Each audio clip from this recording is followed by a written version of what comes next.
Ayan, noong Pasko mga kababayan, karamihan ng mga lugar ng inyong mga lungsod kung saan man kayo naroon, anong ginagawa ninyo?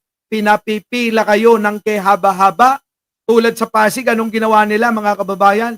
Yung mga taong tumanggap ng dalawang sardinas at 1 kilong bigas at noodles, kape, o dinagdagan ko pa. Gusto niyo, dagdagan ko pa ng hamon eh. Kahit ano pa yan. Mga kababayan, pinapila nila ng kehaba-haba. Umabot yata ng 3 kilometro. Kita nyo, yung pila sa Davao, papipilahin mo yung matatanda. Hindi ganun ang totoong serbisyo. Ang totoong serbisyo, mga kababayan, hinahatid sa inyo. Ganon. Kaya ako bumili rito.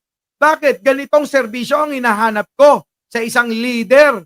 Kaya sa mga taga-Pasig, mapalad kayo.